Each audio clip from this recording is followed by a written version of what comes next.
बार की बात है, शिवजी के दर्शनों के लिए दुर्वासा ऋषि अपने शिष्यों के साथ कैलाश जा रहे थे। मार्ग में उन्हें देवराज इंद्र मिले। इंद्र ने दुर्वासा ऋषि को उनके शिष्यों को भक्तिपूर्वक प्रणाम किया। तब दुर्वासा ने इंद्र को आशीर्वाद देकर विष्णु भगवान का परिजात पुष्प प्रदान किया। इंद्रासन के गर्भ में चूर इंद्र ने उस पुष्प को अपने ऐरावत हाथी के मस्तक पर रख दिया।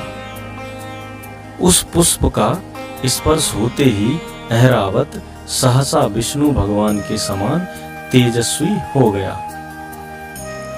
उसने इंद्र का परित्याग कर दिया और उस दिव्य फूल को कुचलते हुए वन की ओर चला गया। इंद्र द्वारा भगवान विष्णु के पुष्प का तिरस्कार होते देख दुर्वासा ऋषि को क्रोध की सीमा न रही। उन्होंने इंद्रदेव को श्री लक्ष्मी से हीन हो जाने का शाप दे दिया। दुर्वासा मुनि के शाप के फलस्वरूप लक्ष्मी उसी क्षण स्वर्गलोक को छोड़कर अदृश्य हो गई। लक्ष्मी के चले जाने से इंद्र आदि देवता निर्बल और श्रीहीन हो गए। उनका वैभव लुप्त हो गया।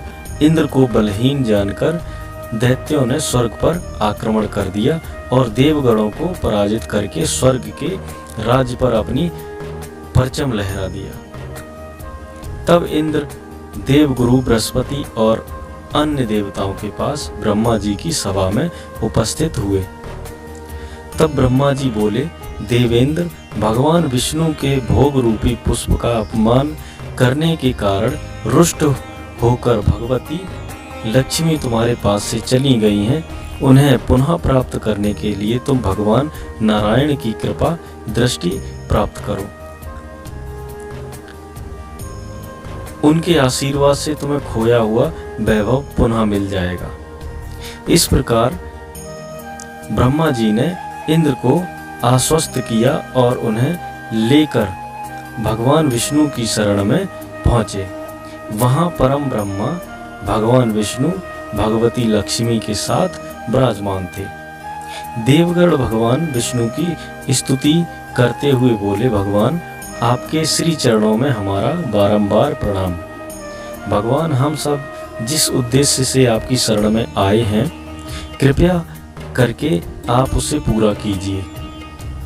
दुर्वासा ऋषि के शाप के कारण माता लक्ष्मी हमसे रूठ गई हैं और दैत्यों ने हमें पराजित कर स्वर्ग पर अधिकार कर लिया है।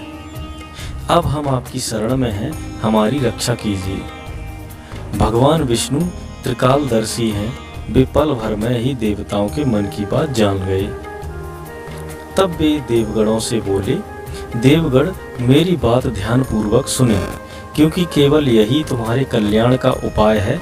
दैत्यों पर इस समय काल और विशेष कृपा है, इसलिए जब तक तुम्हारे उत्कर्ष और दैत्यों के पतन का समय नहीं आता, तब तक तुम उनसे संधि कर लो। क्षीर सागर के गर्भ में अनेक दिव्य पदार्थों के साथ साथ अमृत भी छुपा हुआ है। उसे पीने वाले के सामने मृत्यु भी पराजित हो जाती है। इसके लिए तुम्हें समुद्र मंथन करना होगा। यह कार्य अत्यंत दुष्कर है, अतः इस कार्य में दैत्यों से सहायता लो। कूटनीति भी यहाँ कहती है कि आवश्यकता पड़ने पर शत्रु को भी मित्र बना लो। तत्पश्चात अमृत पीकर अमर हो जाओ, तब दुष्ट दैत्य भी तुम्हारा अहित नहीं कर सकेंगे। दैत्यगण वे जो शर्त रखें उसे स्वीकार कर लें। यह बात याद रखें कि शांति से सभी कार्य बन जाते हैं, क्रोध करने से कुछ नहीं होता। भगवान विष्णु के परामर्श के अनुसार इंद्र आदि देवगण दैत्यराज बलि के पास संधि का प्रस्ताव लेकर गए और उन्हें अमृत के बारे में बताकर समुद्र मंथन के लिए तैयार कर दिया। समुद्र मंथन के लिए समुद्र में मंदराचल को स्थापित कर वासुकी नाग को रस्सी बनाया गया। तत्पश्चात दोनों पक्ष अमृत प्राप्ति के लिए समुद्र मंथन करने लगे। अमृत पाने की इच्छा से सभी बड़े जोश और वेग में मंथन कर रहे थे। तभी समुद्र में से कालकूट नामक भयंकर विष निकला। उस विष की अग्नि से 10 दिशाएं जलने लगी। समस्त प्राणियों में हाहाकार मच गया। उस विष की ज्वाला से सभी देवता तथा दैत्य जलने लगे और उनकी कांति फीकी पड़ने लगी। इस पर सभी ने मिलकर भगवान शंकर की प्रार्थना की। उनकी प्रार्थना पर भगवान भोलेनाथ जी उस विष को हथेली पर रखकर उसे पी गए, किंतु उसे कंठ से नीचे नहीं उतरने दिया।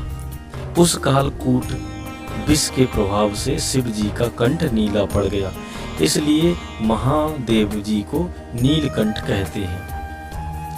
उनकी हथेली से थोड़ा सा विष पृथ्वी पर टपक गया था, जिसे सांप, बिच्छू आदि जहरीले जंतुओं ने ग्रहण कर लिया।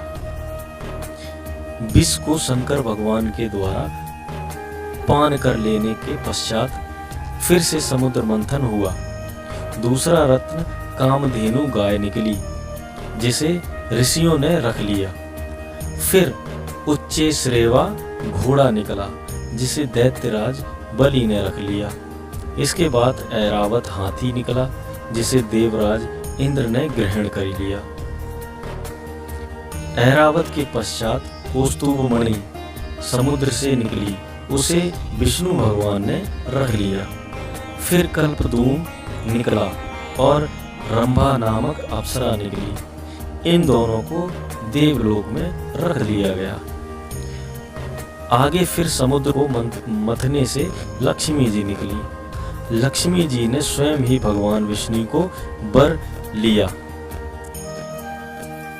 उसके बाद कन्या के रूप में वारणी प्रकट हुई, जिसे दैत्यों ने ग्रहण किया। फिर एक के पश्चात एक चंद्रमा, परिजात वृक्ष तथा शंख निकले और अंत में धन्वंतरी वैद्य अमृत का घट लेकर प्रकट हुए।